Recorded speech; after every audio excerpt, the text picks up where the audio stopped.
Bima news ಜನಪರ ಧ್ವನಿ, ಕ್ಷಣ ಕ್ಷಣದ ತಾಜಾ ಸುದ್ದಿಗಳು.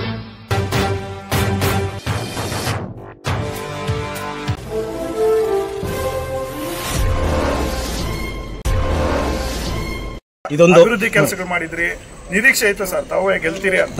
ನನಗೆ 100% ನಿರೀಕ್ಷೆ ಇತ್ತು, ನಾನು ಗೆಲ್ತೀನಿ ಅಂತೇಳಿ. ಅಭಿವೃದ್ಧಿ ಕೆಲಸಗಳಿಗೆ ಮನ್ನಣೆಯನ್ನು ಕೊಡ್ತಾರೆ ಅಂತೇಳಿ ಜನ ವಿಶ್ವಾಂತರಿಯನ್ನು ಕೊಟ್ಟಿದ್ದಾರೆ. ಸೊ ಒಬ್ಬ ಕಾರ್ಯಕರ್ತನಾಗಿ ಪಕ್ಷದ ಕೆಲಸವನ್ನು ಮಾಡಿ. ಸರ್, ಬಿಜೆಪಿ ಜೆಡಿಎಸ್ ಮೈತ್ರಿ ಇಲ್ಲಿ ಯಶಸ್ವಿ ಆಯ್ತಾ ಬೆಂಗಳೂರು ಗ್ರಾಮಾಂತರದಲ್ಲಿ, ಹೇಗೆ ಸರ್? ಒಟ್ಟಾರೆ ಇಡೀ ಮೈತ್ರಿ ರಾಜಕಾರಣದಲ್ಲಿ ತಂತ್ರ ಕುತಂತ್ರಗಳು ಕೆಲಸ ಮಾಡ್ತದೆ. ಈಗ ತಂತ್ರ ಕುತಂತ್ರಗಳು ಕೆಲಸ ಮಾಡಿದೆ, ಅದನ್ನು ಸ್ವಾಗತ ಮಾಡಬೇಕು. ಅದರಿಂದ ಹಿಂದೆ ಸರಿಯುವಂಥ ಪ್ರಶ್ನೆ ಇಲ್ಲ. ಜನರ ತೀರ್ಮಾನನೇ ಅಂತಿಮ ತೀರ್ಮಾನ. ಜನರ ತೀರ್ಮಾನವನ್ನು ಬಿಟ್ಟು ನಾನೇನೋ ಮಾತಾಡೋಕೆ ಹೋಗೋದಲ್ಲ. ಸಾಕಷ್ಟು ಮುಂದಿನ ದಿನಗಳಲ್ಲೂ ಕೂಡ ಸಾಕಷ್ಟು ಹೋರಾಟಗಳು ನಡೀತಾನೆ ಇರ್ತದೆ. ನಾನೊಬ್ಬ ಪಕ್ಷದ ಶಿಸ್ತಿನ ಸಿಪಾಯಿ, ಕಾರ್ಯಕರ್ತ, ಜನರ ಸಾಮಾನ್ಯರ ಜೊತೆ ಬೆಳೆದಂಥವನು. ಮುಂದಕ್ಕೂ ಕೂಡ ಅದನ್ನು ಮುಂದುವರಿಸ್ತೇನೆ. ಸರ್, ನಿಮ್ಮನ್ನ ಸೋಲಿಸಲೇಬೇಕು ಅಂತ ಏನು ಪಣ ತೊಟ್ಟಿದ್ರ ಜೆಡಿಎಸ್ ಮತ್ತು ಬಿಜೆಪಿ ನಾಯಕರು, ಹೇಗೆ ಅಂತ ಸರ್? ನಿಮ್ಮನ್ನು ಸೋಲಿಸಿದ್ರೆ ನನಗೆ ಅದು ಗೊತ್ತಿಲ್ಲ. ಅದ್ರ ಬಗ್ಗೆ ಎಲ್ಲ ನೀವು ವಿಶ್ಲೇಷಣೆ ಮಾಡಿ.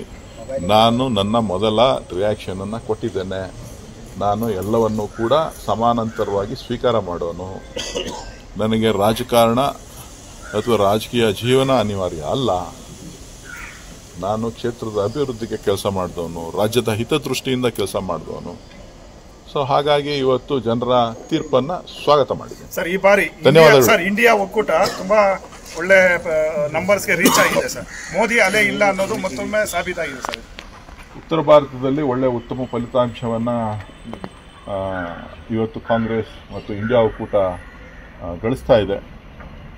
ಇವತ್ತೇನು ಮೋದಿ ಸರ್ಕಾರದ ಸಾಧನೆಗಳನ್ನು ಹೇಳ್ತಾ ಇದ್ರು, ಆ ಮೋದಿ ಸರ್ಕಾರದ ಸಾಧನೆಗೆ ಜನ ಬೆಂಬಲವನ್ನು ಕೊಟ್ಟಿಲ್ಲ. ಯಾಕಂತಂದರೆ ಅವರು ಭಾರತೀಯ ಜನತಾ ಪಕ್ಷದವರು ಹೇಳ್ತಾ ಇದ್ರು, ನಾವು 300ಕ್ಕೂ ಹೆಚ್ಚು ಸ್ಥಾನಗಳನ್ನು, 350 ಸ್ಥಾನಗಳನ್ನು ಗೆಲ್ತೇವೆ, 400 ಸ್ಥಾನಗಳನ್ನು ಒಕ್ಕೂಟ ಗೆಲ್ತದೆ ಅಂಥೇಳಿ ಹೇಳ್ತಾ ಇದ್ರು. ಸೊ ಆದರೆ ಅದು ಇವತ್ತು ಬಹುಶಃ ಮಾಧ್ಯಮಗಳ ಸರ್ವೆ ಕೂಡ ಸುಳ್ಳಾಗಿದೆ. ಮಾಧ್ಯಮಗಳು ಕೆಲವರನ್ನು ಸೋಲಿಸ್ತಾ ಇರ್ತಾರೆ, ಕೆಲವರನ್ನು ಗೆಲ್ಲಿಸ್ತಾ ಇರ್ತಾರೆ. ಮಾಧ್ಯಮಗಳು ಯಾವ್ಯಾವ ಸಂದರ್ಭದಲ್ಲಿ ಏನೇನು ಮಾಡಬೇಕೋ ಮಾಡ್ತಾ ಇರ್ತದೆ. ಅದನ್ನು ಸ್ವಾಗತ ಮಾಡಿ.